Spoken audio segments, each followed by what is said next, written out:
Hello and welcome to the 2020 hurricane season event. My name is Steve Williams, President of Infotect Design Solutions. As a managed services provider and cloud consultant in Florida, this time of year is very important. We want you to dust off your business recovery plan and take action to review, revise, and prepare. In today's session, we will talk about the forecast for this year, then move into technologies you may or may not have in your plan. After that, I will give you the best practices for auditing your disaster recovery or business continuity plan. And yes, I'm going to assume you have a plan already. However, I will wrap up reviewing next steps and resources that will help you, including those who have not started or need to build a new plan from scratch.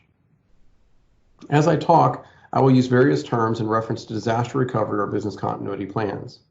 While the terms have some differences in their definitions, our goal is to talk about your response to a hurricane disaster. Business continuity, or BC, is probably the best term to use. A fully comprehensive BC plan should consider other possible disasters besides hurricanes. This is our first Microsoft live stream event. We'll answer questions at the end, so please submit them as we go, and our team will get them ready for the Q&A segment. The session will be available on our YouTube channel afterwards. If you get some value from the webinar, please visit our channel on YouTube and click subscribe. We also appreciate likes and comments on our channel. Visit www.infotechdesign.com for a direct link or search Infotech Design Solutions on YouTube. Let's get started. The 2020 forecast. The National Oceanic and Atmospheric Administration generally releases their forecast in May of each year. The forecast may get adjusted before the season officially starts in June. This year, the season started early, and we already have 3 named storms. With a low to neutral El Nino in the Pacific combined with warmer than average sea surface temperatures, NOAA is estimating with a 60% likelihood that we will see an above average hurricane season this year. That means we could see up to 19 named storms, with up to 6 of those being major hurricanes. If the third tropical depression that has entered the Gulf in the last month tells us anything, it is that we need to be prepared. This season may get rough. Now is the perfect time to audit your disaster preparedness plan, especially since working remotely has become a central aspect of many of our businesses due to COVID-19. Now is not the time to get complacent. It's the time to buckle down and work on those remote working protocols and ensure your business is ready for a potential disaster. Let's talk about some feature technology. When you audit your plan every year, you should pay close attention to what technologies have changed since the previous audit. Change can come from vendors, your operation, and the marketplace. Let's talk about 3 technologies we think you should have in your plan this year. The first is Microsoft Teams. If your business was forced to have your employees work from home to meet health safety guidelines during the COVID-19 epidemic, you have become more familiar than you probably ever wanted to with remote meeting tools. Teams is part of the Microsoft 365 offering. It is a cloud-based tool with web, desktop, and mobile app options. It is not a new tool. We've been pushing our customers to adopt the communication and collaboration benefits of Teams since it was first released in 2017. Teams has been a proven champion for remote working, taking businesses far past just the realm of video conferencing. From group and private chats, departmental threads, instant video conferencing, and mobile flexibility, Teams keeps your workers connected. And with new features such as improved meeting and chat experiences, the introduction of Microsoft Lists to the Teams environment, and easy onboarding, now more than ever is a time to make the switch. Keep your business moving, even when working from home or an evacuation location. The next tool is Secure VPN from WatchGuard. You may have had data or applications that have not moved to the cloud yet. You need access to servers, computers, or resources that will be at your office during a disaster. Maybe you have redundant internet, a generator, and all the things necessary to keep your office running for short-term power outages and other minor infrastructure problems. But if local authorities order the roads closed or evacuations occur, you must use remote access. Connect to your office from anywhere. As a WatchGuard Gold partner, we have consistently pushed WatchGuard SSL VPN for our customers accessing critical business data from outside the office. With features such as 2-factor authentication, always-on connection, and seamless roaming, you can be confident that you can stay connected and work securely. Common VPN functions include mapping drives to servers for file access, running web applications secured inside your office, printing remotely, or using remote desktop to fully function as if you were in the office. A WatchGuard firewall installed by our trained technicians not only provides VPN capability, but will give you reliable perimeter security and cloud-driven antivirus and categorical traffic blocking for all of your web activity. Expanding a WatchGuard solution to include your wireless infrastructure gives you a single manufacturer solution to answer all of your network security. Our last technology is Azure Cloud Backup from Microsoft. I am sure you already have a backup solution, and your backup should address 3 critical functions. First, system images. These backups are typically for servers or critical workstations and include everything to fully recover to a new system, even if the exact hardware isn't a match. File retention, the most common type of backup. Your file backup should have clearly defined recovery and retention periods. We recommend at least 30 days, but most of our customers also keep monthly or longer recovery points. If you are in a compliance industry like insurance or medical, you should define periods that meet or exceed regulatory requirements. And third, off-site. Be sure to get your backup outside of the building. If all of your data is in the cloud, then get it to another cloud location or back into your office. Backups should never rest only in one physical location. Cloud backup is more affordable than ever. Backup programs can start as low as $4 per person per month, or around $50 a month for a terabyte of data. That works out to a nickel per gigabyte. Once your cloud backup is seeded, in other words, the first backup has completed, the ongoing backups do not take very long. It is easy to test and restore files, and for system images, you can even expand your plan to include server recovery in Azure, Microsoft's cloud environment. Let's take a moment and talk about auditing your BC plan. Having a plan for a potential disaster is only the first step. Making sure that plan is fluid and evolving is key, especially in Florida, where we can expect to see at least one major hurricane a year. It is so important to make sure that your BC plan is up to date and accurate. A key part of our business is making sure that our customers are prepared for the possibility of a disaster. In this section, we'll go through some pointers on how to audit your BC plan. Step 1, make the time to review every year. Your plan should be reviewed and the plan review should be considered as important as other company annual activities, such as taxes or your anniversary or open enrollment. I recommend review in May or June, so everything about your plan is fresh for hurricane season. But choose a time in your business cycle that is slower or gives you and your staff the ability to focus on the review. Step 2, analyze the changes. It is likely you will find something changed that impacted your plan. The first pass should be to identify all changes that occurred, and then we recommend taking the extra step of analyzing each change. Specifically, any single change could affect people, resources, or policies required after a disaster. It is important to form an internal committee or include key personnel in a change analysis. If you want to structure your analysis, consider using a model like a Porter's 5 forces, or at least categorizing the causes of change into internal or external categories. Then, determine how to address each change in your business continuity plan. Step 3, review the events in the past year. Review the past year and determine if you had any events that invoked all or part of your plan. Did you lose a critical piece of equipment? Did you experience a data loss requiring restoration? Maybe you had a partial flood in a warehouse over a weekend.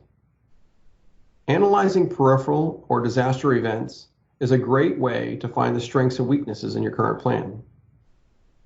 Step 4, partner.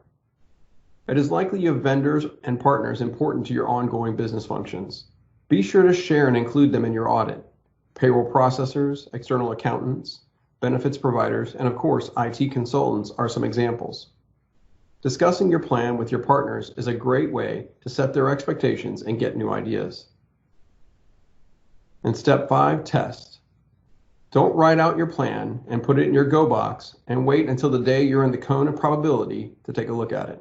Conduct the test. The easiest approach is to break the test into components or functional areas. Here are some examples. A communications test. Choose a day and notify your staff that you'll be testing your emergency communication plan. Maybe set the time between 8 a.m. and 11 a.m. and choose a date that gives your staff enough time to update their HR records and notify family and friends. Then, on the day, call your staff on their mobile devices and also call their secondary emergency contacts to confirm correct names and numbers. A systems test. Schedule a weekend activity with your executive team or critical personnel, usually accounting or payroll staff, and in the exercise, confirm everyone can remotely access their respective systems and execute their job roles. Make sure the equipment they're using is portable in the event they have to evacuate. This might be just an elevated version of your current COVID-19 plan, but it's worth a walkthrough. And third, data recovery. We strongly encourage conducting a test of data recovery as part of your hurricane season planning. Even if you just do a simple test by restoring a few files, you might discover a time delay or other issue you didn't anticipate. Now is the time to address it. You can also think about a Go drive, which can be a portable USB drive containing critical files. Your Go drive can be synchronized within the hours before a hurricane's arrival and taken off-site by a designated person. I will repeat, test, test, test. There is a reason our military forces always do drills. It is the best way to be ready for the real event. As with all business activities, auditing has a cost. Preparing and auditing your BC plan is like buying insurance. You only experience that return on investment when you have to use it. But knowing it is there will help you sleep at night. I hope I haven't covered too much information for you to keep track of today, but here are some resources for additional follow-up and help. First, if you need help with your IT plan, deciding on technologies, and auditing an existing plan or auditing an existing plan, contact us via our website at www.infotectdesign.com. For the latest update on watches and warnings, visit the official NOAA site at hurricanes.gov. If you need preparation and tips, visit ready.gov, the official website of FEMA. And lastly, floridadisaster.org. From the state of Florida, this website has easy-to-use guides for business and personal planning.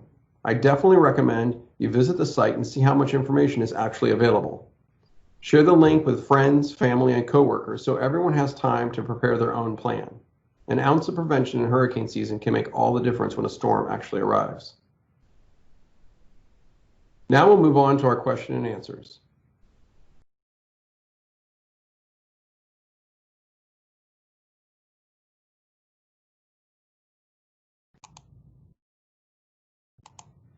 All right, first question from William. My company's location is prone to flooding. Do you have any recommendations?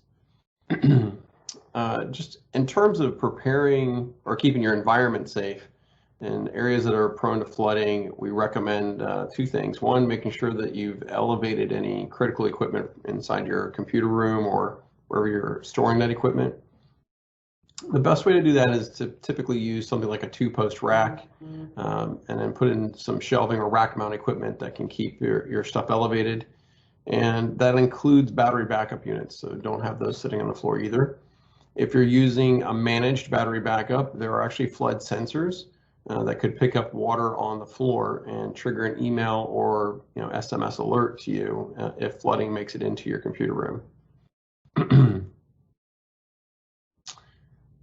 In terms of actually how do you deal with that response, again, just a lot of the tips we covered today and making sure that if you have critical systems inside the office, that you have a contingency plan for accessing things remotely.